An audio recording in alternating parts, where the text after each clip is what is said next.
Irmãos, quando nós nos deparamos com textos como este da palavra do Senhor, nosso coração fica exultando, porque realmente é um texto maravilhoso, um texto que traz para a gente, que traz para nós grande conforto. E a parte final, especialmente os versos 50, do verso 50 ao verso 58, é algo tremendo. Semana que vem, Deus permitindo, estaremos aqui para falar sobre essa porção. Quando nós olhamos para a situação da raça humana, quando nós olhamos para a condição do ser humano, nós olhamos para nós e pensamos: por que passamos pelas aflições e lutas que passamos? Outro dia, estava eu fazendo atividade física, como faço toda manhã, e uma pessoa comentou comigo e fez a seguinte pergunta. Lógico que a gente não pode perder a oportunidade, né? A pessoa fez a seguinte pergunta: por que temos que envelhecer? Foi a pergunta. Virou lá no meio do grupo todo: por que temos que envelhecer? Eu disse: esse não foi o plano de Deus. O plano de Deus é que nós não envelhecemos.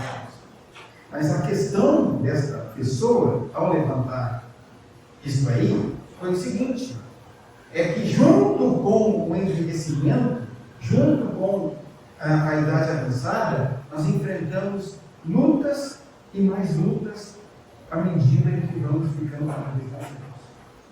Dores, mazelas, audição ruim, tudo aquilo que Salomão registrou lá no capítulo 12 de Eclesiastes, tudo isso vem. Cessam os roedores, os nossos olhos ficam embaçados, nós enfrentamos uma série de situações. E a última delas é a morte. Justamente esse ponto aí que nós temos diante de nós no capítulo 15. Como eu disse pela manhã, o capítulo 15 é o maior de todos os capítulos aqui da primeira carta aos Coríntios, e é um capítulo onde Paulo está versando sobre a doutrina da ressurreição, não de Jesus. Paulo não está falando aqui da ressurreição de Jesus propriamente dita. Ele está falando aqui da ressurreição de mortos, da ressurreição daqueles que creem em Jesus. E eu mencionava pela manhã que alguns grupos dentro da igreja de Corinto se levantaram contra a ressurreição de mortos. E Paulo então foi dando aquela ênfase: se os mortos não ressuscitam, Cristo não ressuscitou. E se Cristo não ressuscitou, tudo que nós estamos fazendo, mostrando, ensinando, pregando, etc., tudo isso não passa de bobagem. Nós estamos perdendo tempo. Mas de fato Cristo ressuscitou. A ressurreição de Jesus é uma verdade incontestável, não é uma fake news. Não foi a primeira fake news da história que foi espalhada. Não, Jesus de fato ressuscitou. Mas aí os opositores poderiam questionar: tá bom, está bom, mas alguém então pode perguntar. E aí, no verso 35, como ressuscitam os mortos? Em que corpo vem? Então, Paulo já se antecipa a essas perguntas que alguns poderiam fazer. Lembram daquela perguntinha dos saduceus para Jesus, para pôr Jesus à prova? Sim, os saduceus, lembrem, os saduceus não aceitavam, não criam na ressurreição de mortos, não criam nos anjos, na existência dos anjos, não aceitavam esses ensinos, não aceitavam também o Espírito. Então, irmãos, nota o seguinte: os saduceus chegaram até Jesus e disseram assim: mestre, uma mulher teve 7 maridos, ela teve 6 maridos e agora está no 7º marido. Na ressurreição, ela vai ser esposa de quem? Ela será esposa de quem? Uma pergunta capciosa com a intenção de pôr Jesus à prova. Lógico que Jesus respondeu: vocês são tão tolos, vocês são tão bobinhos, para que não entendam que no céu não casam durante o casamento, que no céu é um outro tipo de vida.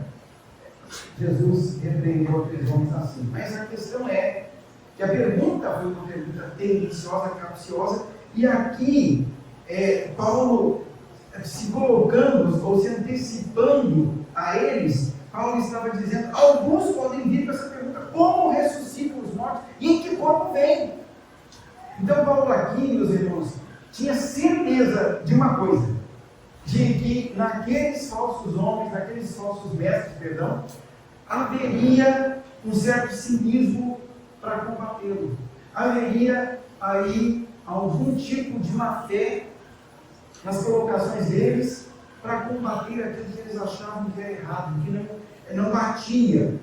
Para eles a ideia da ressurreição de fato não batia. Eles atrapalhavam a igreja, o avanço da igreja, o ensino apostólico que às vezes ele pregava, eles estavam atrapalhando. E a argumentação de Paulo, ela gira em torno de 2 pontos centrais. O que vai do 35 ao 49 aponta para a ideia de como será o corpo da ressurreição. Como é que será esse corpo da ressurreição? Como é que nós vamos ressuscitar? E depois vem, do verso 50 ao verso 58, que veremos depois, o que acontecerá com quem estiver vivo? Como se dará a transformação dos vivos? Qual é aquilo que irá, como que aquilo tudo irá ocorrer? Então Paulo vem aí agora trazendo essas explicações para a igreja. E na nossa parte, aqui na nossa porção, Paulo então vai responder justamente a essa pergunta: como será o corpo da ressurreição? E é isso que nós vamos caminhando aqui com o texto para observarmos, irmãos. Como será o corpo da ressurreição? E aí Paulo já parte para um argumento. Ele diz que existem diferentes espécies de corpos. Ele usa comparações. A partir das comparações, ele vai mostrando uma realidade. Mas a primeira frase, aliás, a primeira palavra que Paulo usa, e é uma frase completa, é exatamente essa aí do verso 36. Insensato! É justamente essa frase que Paulo usa. Insensato! Paulo já vai direto para uma repreensão, antecipando-se então a essas possíveis objeções. Paulo já vai direto para uma repreensão. Por quê? Porque Paulo sabia que a intenção deles, de fato, era negar o ensino bíblico, ou melhor dizendo, o ensino cristão, apostólico, de que há a ressurreição de mortos. Então Paulo chama aquele grupo de loucos. O insensato aqui é a mesma ideia de louco. Então vamos lá. Como ressuscitam os mortos, que é a primeira pergunta do verso 35, indica aí a mecânica do processo. Indica a mecânica do processo. Em que corpo vem essa indagação que ele faz aí no verso 35, indaga a forma que os ressurretos terão depois da sua ressurreição. E o que vem depois? Indica a espécie da vida que nós teremos agora. Então esses gregos céticos, esses incrédulos, para eles era óbvio que um corpo que se decompunha rapidamente, seria impossível esse corpo, de fato, voltar a existir. Olha, o corpo está lá, daquele jeito, um monte de imundícia. Se você vê um cadáver se decompondo, o que você vê? Vê algo terrível, vê vermes, sente um mau cheiro horroroso. O que você vê? O que você sente? Sente repulsa. Como que um corpo em decomposição ou completamente não decomposto pode ressuscitar? E aí, eis o ponto que o apóstolo Paulo então vai levantando sobre essa questão.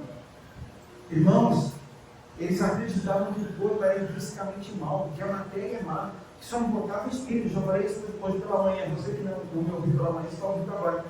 Eles acreditavam, esse grupo acreditava, no dualismo platônico que os gnósticos traziam, aquela ideia. Não! A matéria é má, o corpo é mau, Deus é espírito, Deus não vai querer o corpo junto com ele. Para que Deus iria se importar com o corpo?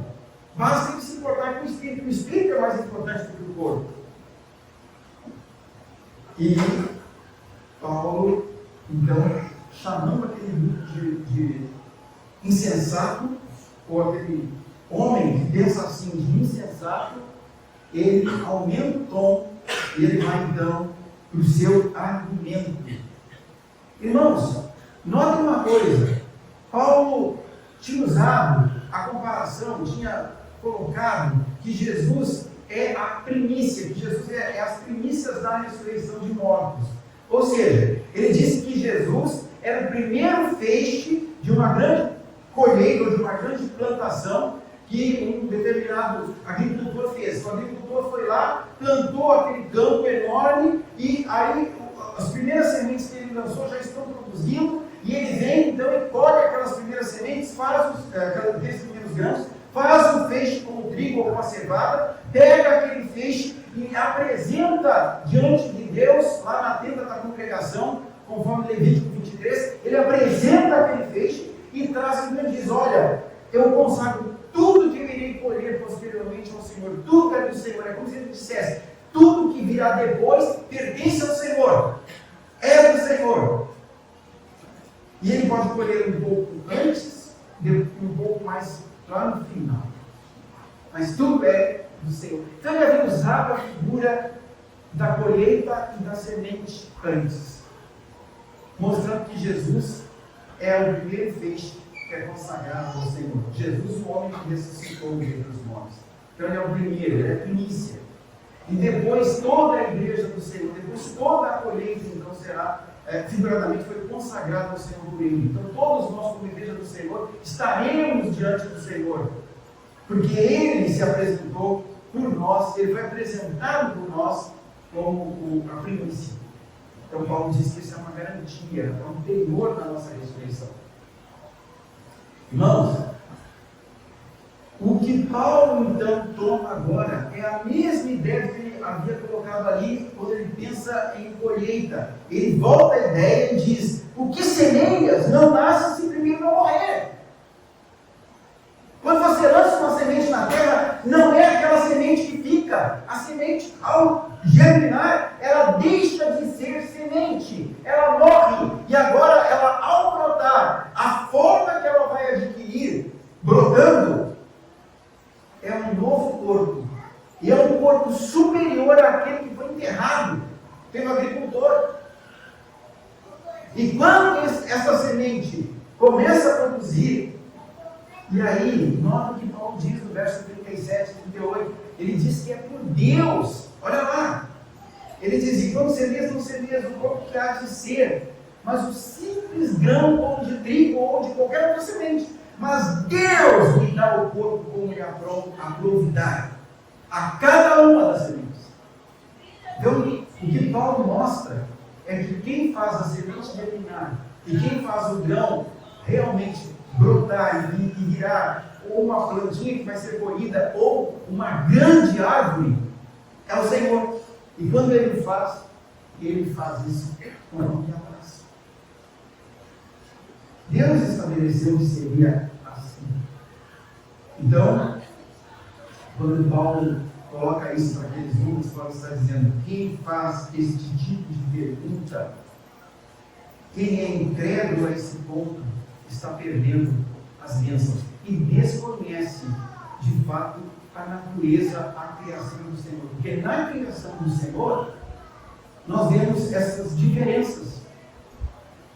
E ele então, usando a figura da semente, ele mostra para ele que também na ressurreição do corpo será dessa forma. Nós seremos sepultados.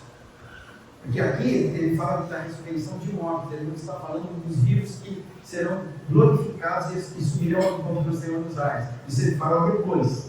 Então, ele aponta aqui para essa realidade. Olha, nós, os que morrermos em Cristo, nós seremos transformados como aquela semente. Maravilhoso quando o Senhor Jesus usa também essa figura da semente, E ele diz que quando o grão de trigo morre, ele produz muito fruto. Se o grão de trigo não morrer, fica só ele. Mas se ele morrer, se ele deixar morrer no sentido de separar uma figura também de linguagem, para mostrar que aquele grão foi enterrado e deixou de ser grão, ele vai produzir muito fruto. Então, o Senhor Jesus disse que sob a supervisão do Criador, do Deus Criador, do Deus que cuida de toda a sua criação, cada erva, cada planta, cada árvore produz conforme o Senhor deseja. E o corpo dessa planta é infinitamente superior ao corpo daquela sementinha insignificante que foi enterrada. Mas Paulo continua nessa toada e olha a colocação dele ali. Verso 39. Nem toda a carne é a mesma. Porém, uma é a carne dos animais, outra uma é a carne dos homens, perdão, outra dos animais, outra das aves e outra dos peixes. Olha isso. O que Paulo está dizendo é, se o nosso Deus, se o Senhor, na sua soberania, Ele formou todas as criaturas, estabelecendo que a carne humana é deste jeito, a carne do boi é deste, mas a carne do leão é deste jeito, ou a carne de um crocodilo é deste jeito, ou de um peixe qualquer, e entre peixes também há diferença nas carnes. Se o nosso Deus criou isso, com essa diversidade de carne, Ele não tem poder para transformar o nosso corpo num corpo ressurreto? Basicamente isso que Paulo está colocando para eles aqui. Mas olha o verso 40. Também há corpos celestiais e corpos terrestres. E sem dúvida, uma é a glória dos celestiais e outra a dos terrestres. E Paulo não está falando aqui, irmãos, dos astros, porque depois é que ele vai falar dos astros. Paulo está falando aqui dos seres celestiais mesmo. Ele está falando aqui dos querubins, dos serafins e de toda a hoste de anjos que estão lá, que está lá na glória com o Senhor. E não só os anjos que estão com o Senhor, mas também os anjos caídos são seres espirituais. E aqui ele fala de seres celestiais, apontando aqueles que estão hoje na presença do Pai, junto do Senhor do céu. Então ele diz aqui, olha, igreja, o corpo dos anjos é real, mas ele é diferente do nosso. Eles foram criados também pelo Senhor, mas os corpos deles são diferentes. Uma é a glória deles, outra é a glória nossa. Nós também fomos criados pelo Senhor. E aí vem o salmista e pergunta, que é o homem para que te lembres? Fizeste com pouco? Está vendo? Não. Nós estamos colocados aqui como servos e servas do Senhor, como igreja do Senhor, como povo de Deus sobre a terra, e temos também a nossa glória. E aí sim, Paulo então aponta para a grandiosidade, a imensidão do universo. É como se ele agora, olhando para o universo, via aquela imensidão toda e ele diz, uma é a glória do sol, uma é a glória da lua, outra é a glória das estrelas. E digo mais, porque entre estrela e estrela há diferenças de esplendor. Nota isso. Paulo está dizendo, olha, nós temos nessa imensidão desse universo criado pelo Senhor, vários sóis. Nós temos na imensidão desse universo criado pelo Senhor, vários planetas. Um planeta é de uma magnitude tal, o outro é menor. E nós, olhando para o nosso sistema solar, nós vemos aí as dimensões dos planetas que estão aí rodando o nosso Sol. A perguntinha que não cala está embutida nessa afirmação de Paulo aqui. Se Deus fez isso, não pode fazer algo diferente na ressurreição de mortos? Ele mostra claramente isso. E pois assim também é a ressurreição dos mortos. Semeia-se o corpo na corrupção, ressuscita na incorrupção. Cada corpo, irmão, cada corpo foi criado de forma apropriada pelo Senhor. E aí ele vai agora então colocar o seguinte para nós. Presta atenção, que existe um contraste entre aquilo que é semeado, ou melhor dizendo, no eufemismo aqui, entre aquilo que é lançado na sepultura, existe um contraste, o que vai para a sepultura e aquilo que ressuscita. Então o corpo enterrado e o corpo agora ressuscita. Irmãos, nem todos os corpos são enterrados. Nem todos os corpos são enterrados. Muitos corpos se perderam nos mares deste mundo. Muitos corpos se perderam em lugares inóspitos aí neste planeta. Nunca serão encontrados. Mas eu disse pela manhã, na época da igreja primitiva, no contexto da igreja primitiva, muitos corpos eram dilacerados pelas feras. Muitos corpos, aliás, muitos cristãos foram dilacerados pelas feras. Muitos cristãos foram queimados. Não foram queimados esporadicamente aqui e ali, foram queimados regularmente. Houve uma situação lá, em alguns momentos de perseguição da igreja, em que houve, de fato, uma destruição do corpo pela cremação, não de um morto, mas de alguém vivo, que foi entregue para ser queimado. Policarpo, irmãos, morreu com seus 86 anos, declarando que não negaria Jesus, e foi colocado na fogueira. Ele disse: se Jesus pôde morrer, pôde entregar a vida dele por mim, eu posso também dar a minha. Basicamente foi isso que ele disse por ele. E Policarpo então não aceitou ser amarrado à fogueira. Ele mesmo permaneceu lá. E assim ele morreu. Foi queimado vivo. Muitos foram esquartejados, decapitados. E a questão deles era: como assim que isso acontece e a pessoa vai ressuscitar? Aonde?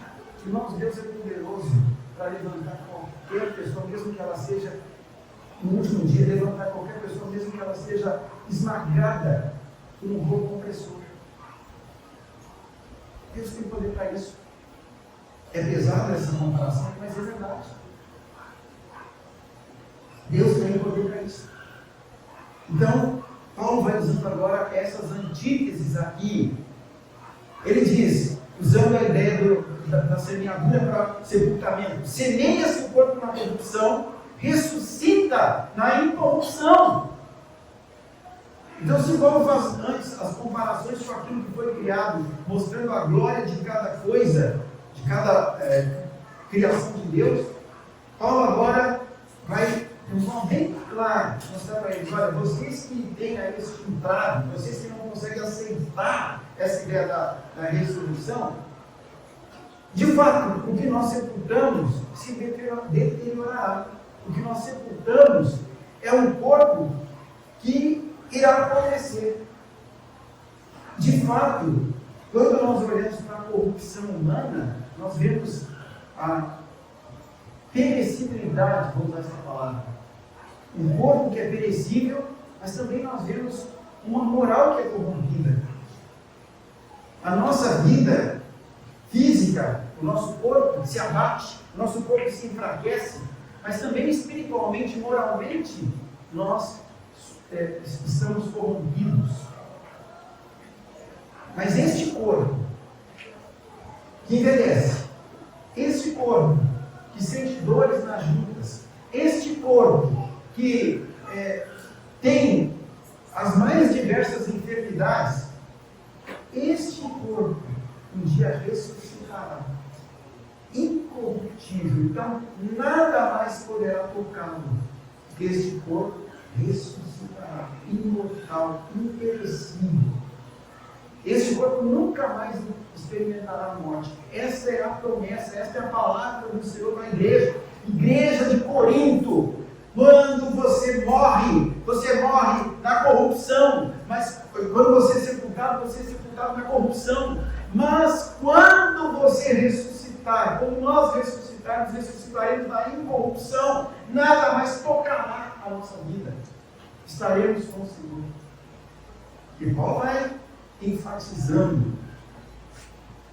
outros aspectos. E olha agora o que Paulo diz: semeia-se em desonra, ressuscita em glória. Quando nós vemos isso, logo nós pensamos que essa desonra aqui é o fato de que o corpo vai para a sepultura. É também. Porque o cadáver, se faz o que quer com o cadáver. O cadáver não tem direito nenhum. Não. Mas lá na língua grega, a palavra para desonra é atilia. Essa ideia da desonra aqui é alguém sem direito de cidadania. Sem nenhum direito de cidadania. Irmãos, o que Paulo está colocando para a igreja é o seguinte: eles entenderiam isso. Nós que estamos neste mundo, sem Jesus, nós trazemos no corpo as marcas das consequências do pecado. E essa foi a resposta lá para a senhora, lá para aquela pessoa lá que me questionou: por que nós temos que merecer? Justamente isso é consequência do pecado na vida do ser humano. Pense bem, alguém entregue aí aos vícios, alguém entregue ao fumo, alguém entregue à bebedice, à bebida alcoólica, alguém entregue a todo tipo de situação imoral na sua vida, traz para si consequências para o corpo.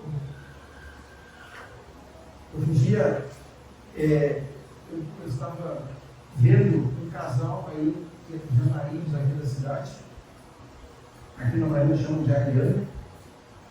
Eu vendo aquele casal, eles discutindo, esquálios, algo terrível ali. E eu estava dirigindo, com o trânsito parado e vendo eles discutindo lá fora. Eu olhei para aquele casal e fiquei assim, pensando: será que eu posso pregar para eles a qualquer momento desse? A Bíblia diz que o ímpio apressa a sua morte, que o ímpio causa a sua própria morte, porque vive na condenação, vive naquilo que Deus condena, vive na desonra. Então, a degeneração do corpo, a doença, tudo isso vem como consequência. E tudo isso vem desonrando aquilo que Deus criou perfeito. Então, nós, criados à imagem e semelhança de Deus, como consequência do pecado de Adão, trazemos no corpo as marcas deste pecado. É isso que Paulo aponta para a igreja aqui. Então, quando nós olhamos aquele corpo que está sendo levado para a sepultura, nós pensamos: este não é o fim. Este não é o fim. Mas, naquele momento, aquele corpo será, de fato, desonrado. Ele será consumido pelos dramas. Então, Paulo diz que ele ressuscita em glória. Ou seja, que aquilo que Jesus conquistou na cruz será agora aplicado a nós. Aquilo que Jesus trouxe na cruz virá sobre nós. As marcas, as manchas do pecado, tudo aquilo que era efeito do pecado na nossa vida, consequência do pecado na nossa vida, agora é tirado por Jesus, é tirado pelos méritos de Jesus, e nós ressuscitamos em glória. E aí Paulo diz, lá na carta aos Romanos, capítulo 3, Paulo diz o seguinte, para a igreja de Roma: mas agora sem lei se manifestou a justiça de Deus, testemunhada pela lei e pelos profetas, justiça de Deus mediante a fé em Jesus Cristo, para todos e sobre todos os que creem, Porque não há distinção, pois todos pecaram e carecem do quê? Da glória de Deus. E quem é a glória de Deus? É Cristo. Cristo é a glória de Deus. Então ele diz, sendo justificados gratuitamente por sua graça, mediante a redenção que é em Cristo Jesus, a quem Deus propôs no seu sangue como propiciação mediante a fé, para manifestar a sua justiça, por ter Deus, na sua misericórdia ou na sua tolerância, deixado os impunes dos pecados anteriormente cometidos, tendo em vista a manifestação da sua justiça no tempo presente, para ele mesmo ser justo e justificador daquele que tem fé em Jesus.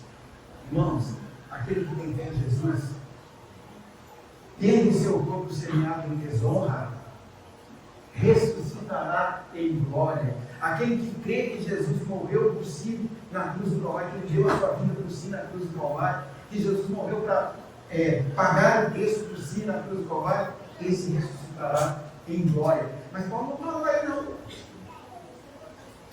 Paulo diz que esse corpo é semeado em fraqueza e ele ressuscita em poder. E fraqueza aqui, irmão, ou irmã, fraqueza aqui é tudo que nós trazemos no nosso corpo. As debilidades, as deficiências. Quando eu falo deficiência, tanto pode ser deficiência moral, como também deficiência física. Tudo aquilo que gera para nós, então gera em nós fraqueza. Lembram, irmãos, que os gregos valorizavam o corpo, os gregos valorizavam o físico, os gregos eles valorizavam a força física e as habilidades físicas.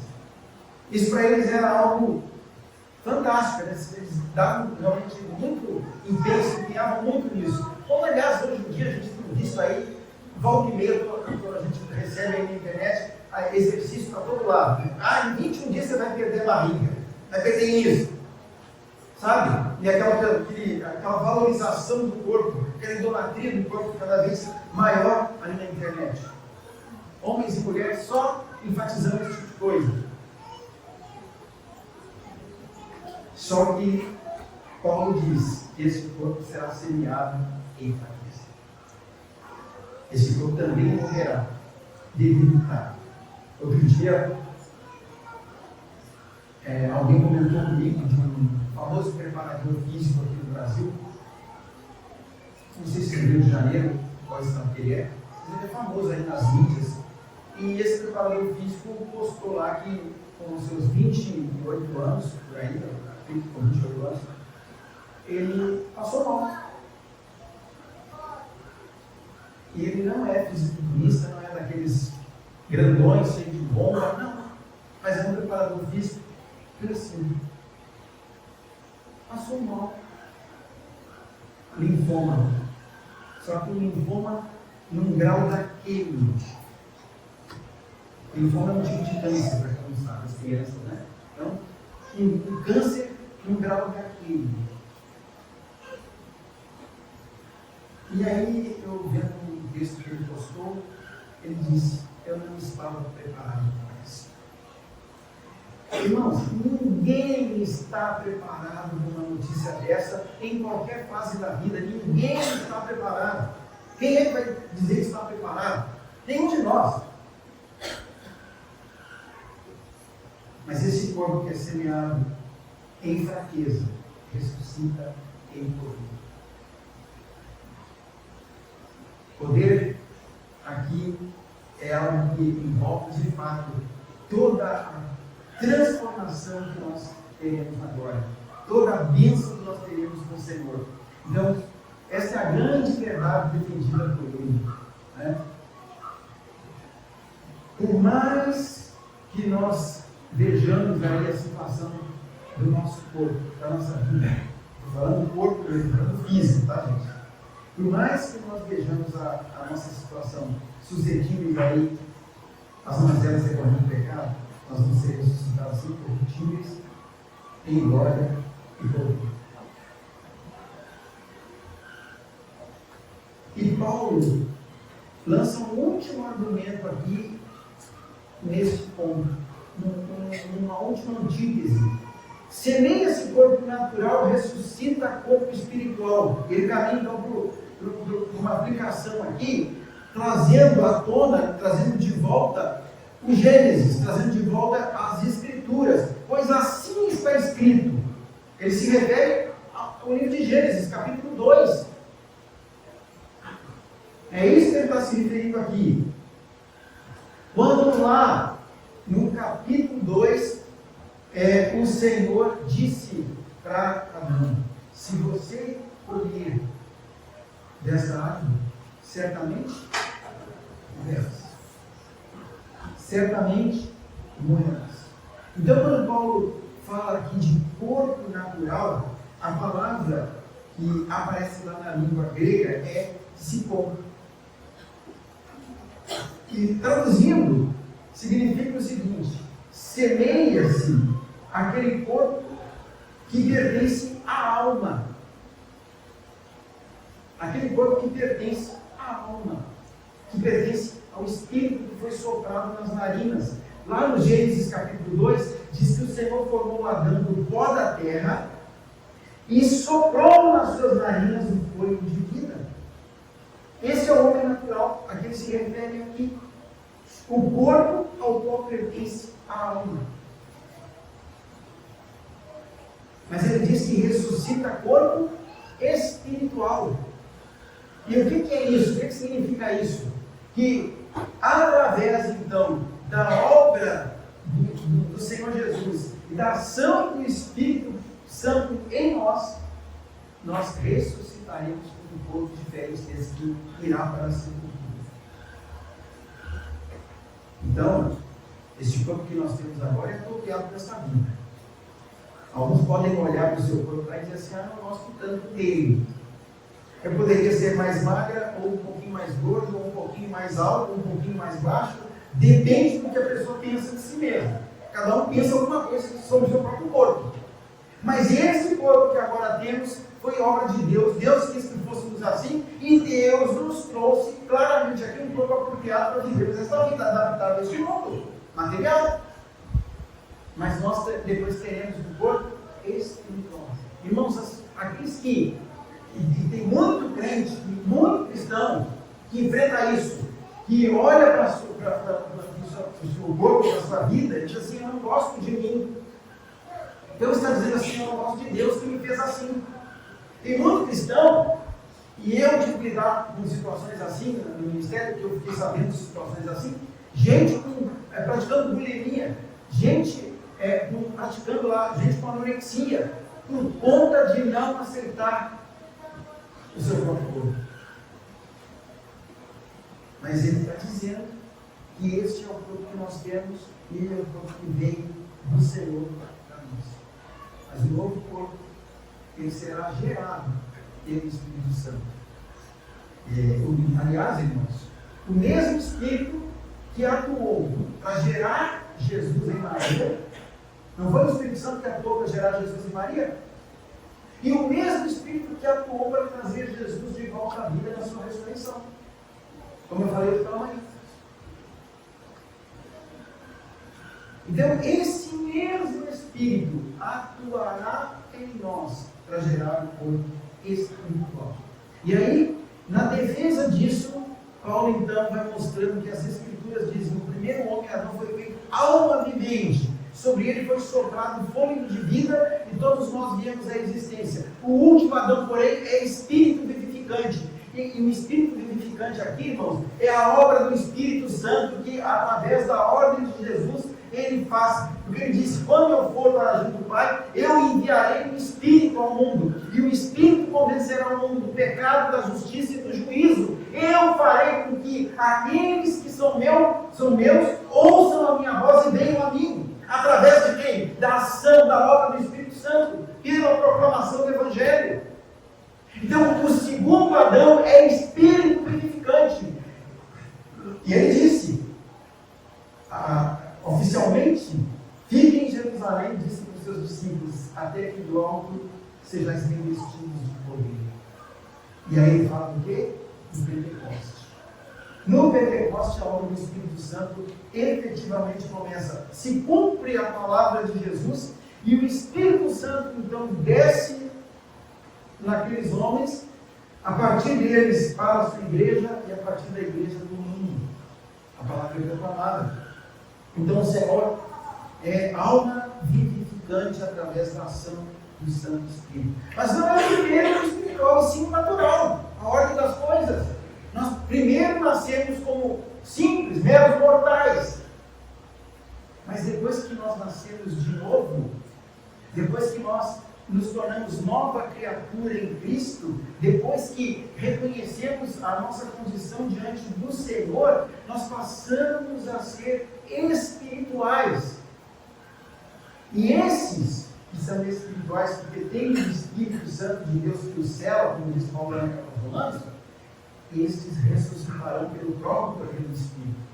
Maravilhoso. Maravilhoso. E Paulo continua.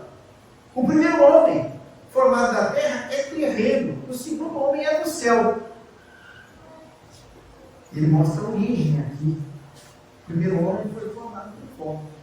Mas nós não.